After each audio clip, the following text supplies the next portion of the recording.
में हम लोग GS7 को कैसे फाइल करते हैं बिग डेटा के साथ और कौन कौन से GST में बॉक्स फिल करना पड़ता है वो हम लोग सीखेंगे। चलिए शुरू करते हैं। सबसे पहले आपको गूगल पे GST पोर्टल टाइप करके ओपन करना पड़ेगा। GST पोर्टल ओपन होने के बाद आपको ऊपर में 3 डॉट है, इस पर क्लिक करना है। फिर आपको टिक आउट करना है डेस्कटॉप साइट पे। फिर आपको लॉगिन में जाना है। लॉगिन में जाने के बाद यहाँ आपको यूज़र आईडी और पासवर्ड डालना होगा। चलिए हम लोग डाल लेते हैं, कैप डाल लेते हैं।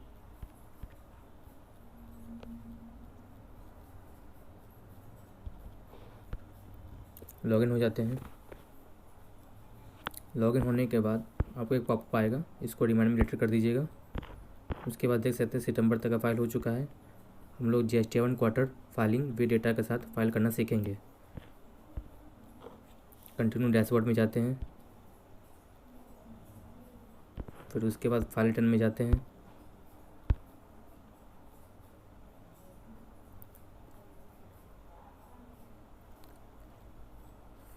फाइल रिटर्न में जाने के बाद आपको यहाँ पे ईयर दिख शो कर रहा है। आप अपने अकॉर्डिंग ईयर चूज कर लीजिएगा। मेरा करंट ईयर में चल रहा है 23-24। फिर आपका क्वार्टर चूज कर लीजिएगा, अक्टूबर दिसंबर। उसके बाद आपको ये ऑटोमेटिक दिसंबर शो कर रहा है, इस पर सर्च करेंगे। क्वार्टर GS7 का डेट होता है वो 23/1 होता है, 13/1 होता है। 13/1/24 दिखाई दे रहा है। फिर अपने ऑनलाइन में जाएंगे।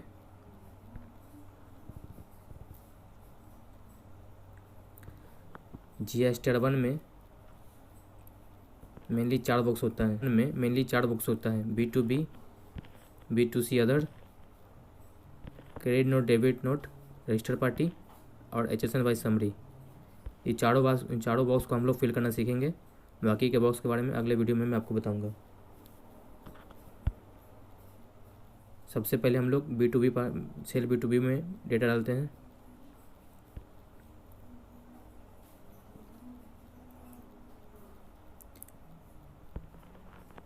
ऐड रिकॉर्ड पे जाते हैं। यहाँ पे जाने के बाद आपको सबसे पहले पार्टी का रजिस्ट्रेशन नंबर डालते ही आपको उसका नाम यहाँ पर शो करेगा। उसके बाद इनवॉइस नंबर, डेट और इनवॉइस वैल्यू। उसके बाद आपको यहाँ पर टैक्सेबल अमाउंट यहाँ पर डालना होगा। मैं आपको बताता हूँ आगे में। इसमें क्या है कि अगर आपका बिजनेस है और कोई पार्टी आपसे वो अपना नंबर दिया कि मेरा ये नंबर लीजिए, मेरे को ये GST में दिखा दीजिएगा मैं हमारे बिल को, तो आपको उस पार्टी का नंबर लेके आपको उसका GST नंबर से उसका बिल दिखाना होगा। तो हम लोग यहाँ पे उस पार्टी का GST नंबर को डाल देते हैं जिसको हमको बिल दिखाना है, जिससे वो उसका इनपुट ले सके।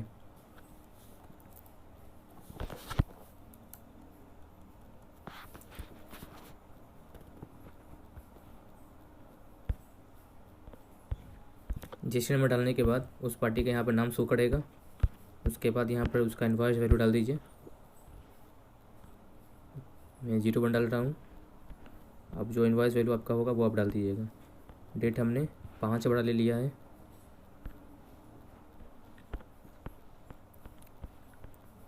बिहार ठीक है। अब इनवॉइस वैल्यू हम डाल देते हैं 1120 रुपया, ठीक है। अब हम लोग टैक्सेबल अमाउंट डालते हैं। यहाँ पे हम लोग मेडिसिन बेचे हैं तो उस पर 12% लगता है, तो उसका अमाउंट हम लोग डाल देते हैं 1000। अब यहाँ पे हम लोग इसको सेव कर देते हैं। यहाँ पर हमारा इनवॉइस सक्सेसफुल एक्सेप्ट हो गया है। अब हम लोग बैक हो जाते हैं। अब देख सकते हैं मेरा सक्सेसफुल हो चुका है। फिर हम लोग बैक होते हैं। इसमें क्या है, अगर आपका कोई रजिस्टर्ड पार्टी है तभी आप GST नंबर डाल के B2B फाइल करें।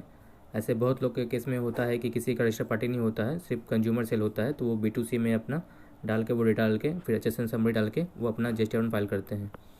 लेकिन मैं आपको सभी 4 बॉक्स के बारे में बोला हूँ, तो मैं सभी को फिल करके मैं आपको बता दूंगा किस किस बॉक्स में किस तरह से कैसे फाइल किया जाता है।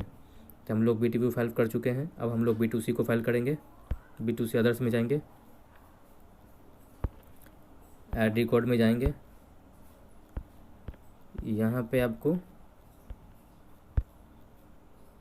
अपना जहाँ अगर अपने स्टेट के अंदर ही अपना माल बेचा है तो आप उसको डाल लेंगे, अगर स्टेट के बाहर है तो वो अपना डाल लेंगे। अपने अकॉर्डिंग जो भी आपका स्टेट होगा उस हिसाब से जिसको आप माल बेचे हैं वहाँ के स्टेट का आप डाल दीजिएगा।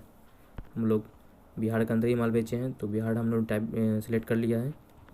अब हम लोग अमाउंट डालेंगे, इसमें 1000 का अमाउंट डालेंगे। इसमें इन्वाइस को डालने का ज़रूरत नहीं होता है, इन्वाइस नंबर। अब टोटल जो भी कंज्यूमर सेल हुआ है अब उसको इकट्ठे जोड़ के इसमें अमाउंट आप डाल दीजिएगा। हम लोग 12% का इसमें टैक्स ले लेते हैं। देख लीजिए 60 रुपये आ गया है। सेव कर देते हैं। सेव करने के बाद इसको हम बैक हो जाते हैं, फिर से हम लोग बैक हो जाते हैं।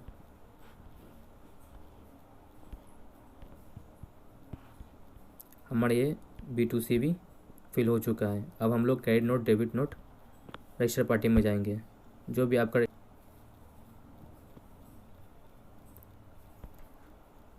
Credit note, debit note, register party में हम लोग टाइप करेंगे, टिक आउट करेंगे।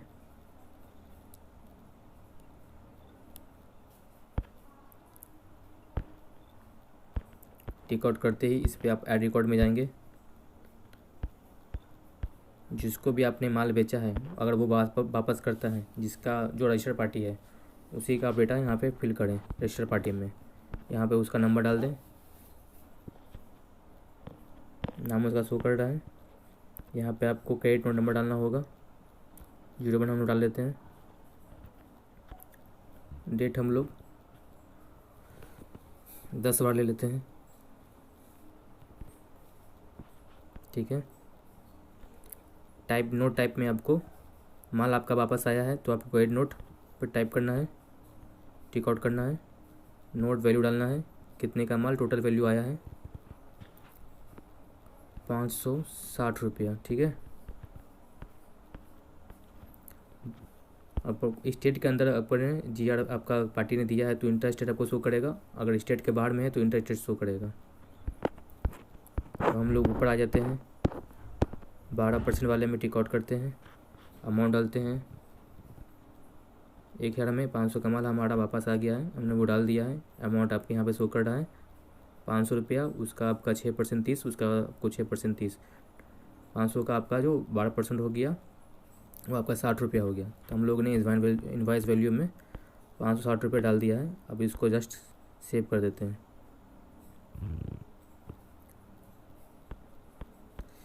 देखिए रिक्वेस्ट एक्सेप्ट सक्सेसफुली हो चुका है। अब हम लोग बैक हो जाते हैं।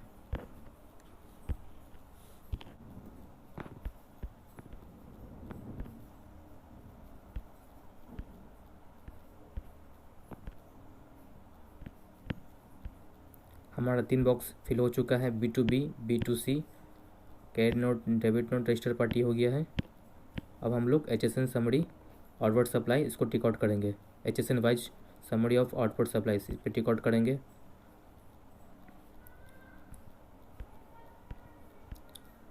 हम लोगों ने 1000 रुपये का रजिस्टर पार्टी को माल बेचा है, 1000 रुपये का हम लोग B2C मतलब विदाउट रजिस्टर पार्टी को माल बेचा है, जिसमें से हम लोग को 500 रुपये का गुड्स रिटर्न आ चुका है। तो हमारा जो नेट सेल हुआ 2000 में से 500 माइनस करने के बाद वो 1500 रुपया हुआ। हम लोग पहले HSN कोड डालेंगे।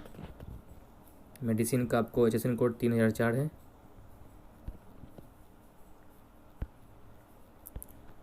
डालने के बाद हम लोग पैक में जाएंगे।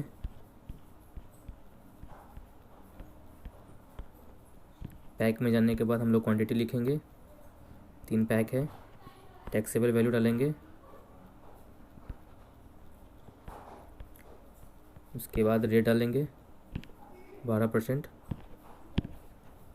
उसके बाद इसमें टैक्स डालेंगे 6% करके, तो 90 रुपये होता है।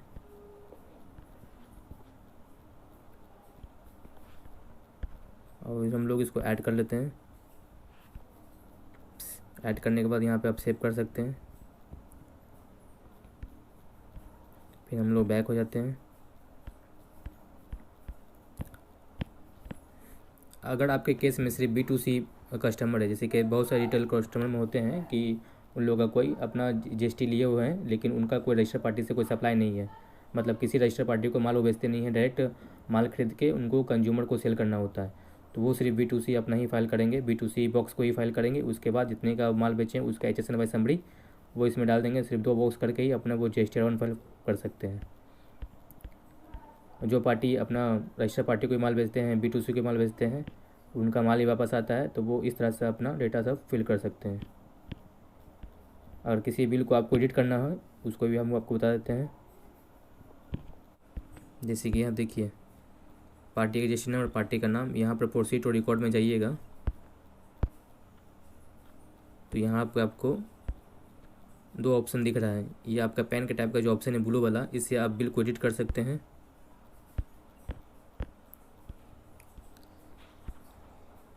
और ये रेड बटन से आप इसको बिल को डिलीट कर सकते हैं, ये ऑप्शन को। तो आप देख लीजिए कब इसको आपको यूज़ करना है। उसी तरह से सभी बॉक्स में आपको ये ऑप्शन देखने को मिलेगा, आप इस ऑप्शन को यूज कर सकते हैं। अब हम लोग के डेटा फिल होने के बाद हम लोग अब जस्ट इसको जनरेट समरी कर देंगे। फिर हम लोग डैशबोर्ड में आ जाएंगे। इस तरह से देखिए generate summary request has be received. अब हम लोग जस्ट इसको डैशबोर्ड में जाते हैं। फिर कुछ देर बाद हम लोग फाइल रिटर्न में जाएंगे।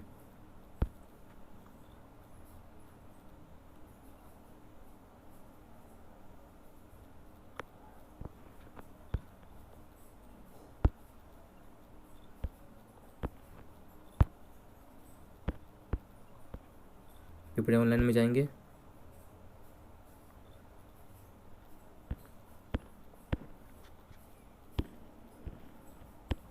प्रोसीड टू फाइल समरी में जाएंगे। यहाँ पे आप देख सकते हैं taxable outward supplied made to registered person, मतलब जो जीएसटी ने अब जो पार्टी ने अपना जीएसटी नंबर दिया बिल दिखाने के लिए, उसका यहाँ पे आपका डेटा शो कर रहा है। ठीक है, और तो ऊपर जाते हैं।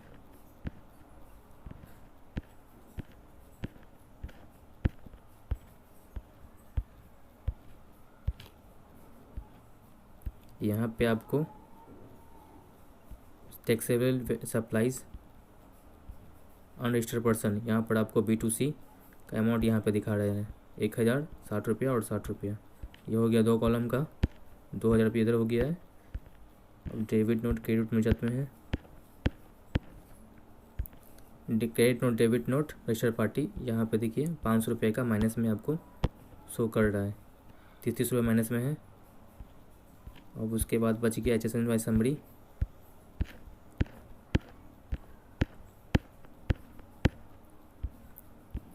HSN wise summary of output supply, यहाँ पे आप देख सकते हैं 1500 रुपये का 90 रुपये ये आपका शो कर रहा है। अब हम लोग इसको फाइल रिटर्न करते हैं चेक करने के बाद। फाइल शीट में जाते हैं। यहाँ पे आप टिक आउट कीजिए, नाम आएगा, नाम पे टिक आउट कर लीजिए, नाम चूज कर लीजिए। उसके बाद फाइल विथ EVC कीजिए। आपके फ़ोन नंबर और ईमेल आईडी पर OTP आया है, यहाँ पर OTP और फ़ोन नंबर डालिए और वेरीफाई कर दीजिए। इस तरह से आपका GST R1 विद डेटा का साथ आपका फाइल हो चुका होगा। वीडियो में आपको कुछ सीखने को मिला है तो इस वीडियो को लाइक करें, सब्सक्राइब करें और शेयर करें। Thank you for watching my video.